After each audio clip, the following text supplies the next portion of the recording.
The following is a production of Texas Lutheran University. For more information, please visit tlu.edu. I'm Ashley McEachern. I am here with Michelle Alexander. She's a civil rights advocate and author of The New Jim Crow, Mass Incarceration in the Age of Colorblindness. Thank you so much for joining me. Thank you. Your book covers a lot of complex issues, race, the justice system. How do you talk about these issues to college students, and why should they be concerned with the issues that you discuss in your book? Well, I think young people should be critically concerned with these issues because, in my view, mass incarceration is the most pressing racial justice issue of our time. And historically, young people have been at the forefront of movements to dismantle systems of oppression and control and to challenge the status quo when it is revealed to be unjust. And it's really my great hope and prayer that young people of this generation will awaken to the reality of what mass incarceration is and the harm that it has done, and will raise their voices and organize in a way that will end not just this latest caste-like system, mass incarceration, but also build a new moral consensus that will prevent anything like it from ever emerging again. Do you see an interest among students once you speak to them, or maybe they find out more about these topics? Absolutely. You know, there are so many myths that sustain the system of mass incarceration. The myth that our prison explosion has been driven by crime and crime rates, which is not true. The myth that, people of color are more likely to use or sell illegal drugs. It's not true. There's so many myths about the system that, once they're dispelled and people recognize the magnitude of the harm that's been done, they're eager to take action. And I find especially encouraging the fact that on campuses around the country now, there's student groups forming, Students Against Mass Incarceration, on a number of campuses around the country where students are coming together and saying, we want to define our role and find our voice at this time. And I find that just so encouraging and a real hopeful sign. Yeah, that's great. I guess going back to, you were talking about the myth with concerning using and drugs and who is, I guess, distributing or using. You're going to be talking about mass incarceration used as a tool for social control. How does that tie into the war on drugs? And has the war on drugs, in fact, done more harm than good? Yes, absolutely. It has. The war on drugs has really been the engine of mass incarceration. Within a 30-year period of time, our nation's prison population quintupled. Which is extraordinary, the rate of increase in such incredibly short period of time. And much of that increase was driven by the war on drugs. For example, between 1985 and 2000, the period of our greatest expansion of our prison system, more than half of the increase in the state prison population and 2/3 of the increase in the federal prison population was due to drug convictions alone. Drug convictions have increased more than 1,000% since the drug war began. So this war on drugs really has been the mechanism by which young people, particularly young black and brown men, have been targeted by the police, stopped, frisked, searched, arrested for, typically, minor, nonviolent, drug-related offenses, swept into the criminal justice system. And then once you're swept in, you're really trapped for life. Even if you're lucky enough to get just felony probation, you will acquire a criminal record that will follow you for the rest of your life and authorize legal discrimination against you in employment, housing, access to education, and public benefits. So this war on drugs has turned out to be less of a war on substance or set of substances, and instead more of a war on a group of people defined largely by race and class, and it has served to relegate millions to a permanent second-class status, not unlike the second-class status occupied by African Americans, in an earlier era. Mm-hmm. Why do you think we as a nation are so concerned with punishing people for possessing marijuana or nonviolent crimes and putting them in prison for nonviolent crimes and things that aren't, as, I guess, violent as we, would think of other offenses? Why are we so focused on that in this country?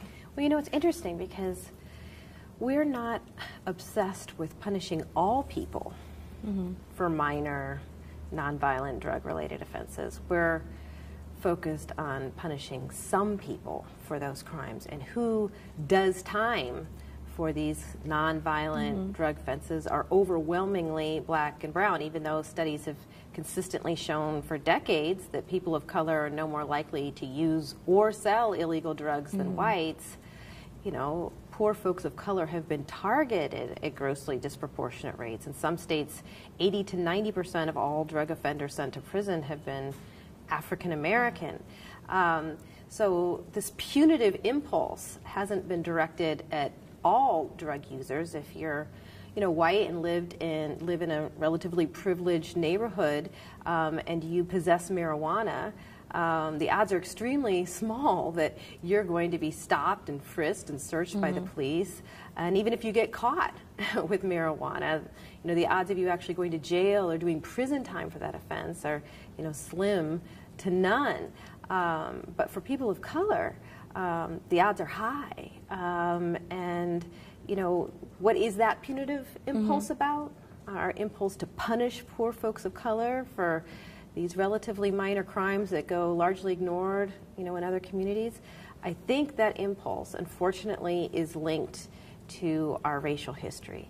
It's due to racial stereotypes, anxieties, fears, and resentments that linger on and that we have not fully overcome, even as we elect our nation's first black president, and all appearances, on the surface at least, suggest that we're moving in the right direction. And that actually was my third question, was what do you say to people who argue that race is no longer an issue? And you just made a very, very valid case for why it definitely still is.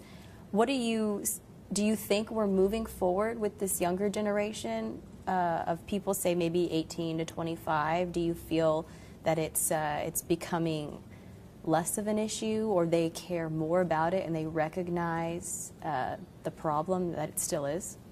Well, appearances can be deceiving, and on the surface of things, I think it appears as though we've made great progress in race relations. Obviously, the election of Barack Obama, which something that would have been unthinkable, several decades ago, shows that attitudes have changed in important ways on issues of race. But at a deeper level, on a more unconscious level, our beliefs about who's deserving and who's undeserving, who's more likely to be violent and criminal, who's lazy and unwilling to work. Our ideas about certain populations defined by race have remained remarkably constant over time, even if it's become impolite to say it out loud. And even if many of these stereotypes, we don't want to admit to ourselves we may have.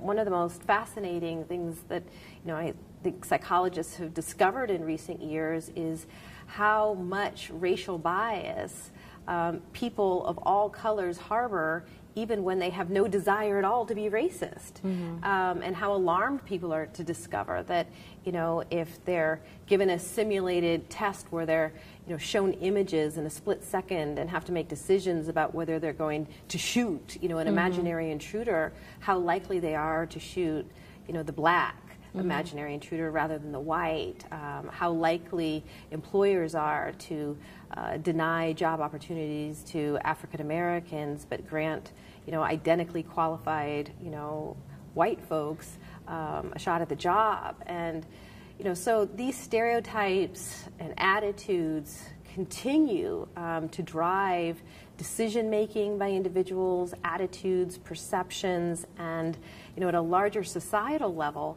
they manifest themselves through the kinds of get tough, punitive policies aimed at folks locked in ghetto communities, even while we consciously like to believe that we're colorblind and somehow past all of that. So we've come a long way, but we still have a long way to go.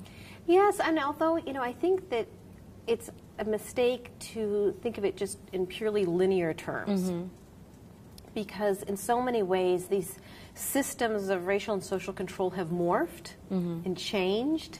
And to say, are we better off today than we were during the Jim Crow era, depends a lot upon where someone finds themselves within any given system of racial or social control. So for example, if you're a young black man, would you rather be living in the Jim Crow era in the South but be living at home with both parents who are there and present for you and may be employed, and you may have to sit at the back of the bus and suffer a lot of shame and humiliation, but you're not doing a life sentence for first-time drug possession? The U.S. Supreme Court has upheld life sentences for first-time drug offenses against an Eighth Amendment challenge that such sentences are cruel and unusual punishment. And so there's people doing life sentences, sometimes in solitary confinement, for relatively minor crimes. Are they better off or worse off? And the social forces, the racial attitudes and anxieties that created the Jim Crow regime are the same ones that, in a different fashion, helped to give birth to mass incarceration. And so I think rather than saying, how much further do we have to go, I think it's more important to say, what is the work that's necessary to dismantle this latest system of control and to ensure that nothing like it is ever born again in the United States, or for that matter, anywhere else in the world. Well, thank you very much for sharing your knowledge with us, and we look forward to your speech tonight. Thank you very much. Well, thank you. Thanks so much. Students at TLU engage in high-impact educational experiences that include civic engagement, aesthetic expression, critical thinking, and a focus on intercultural knowledge in a community that welcomes the interplay of faith and reason.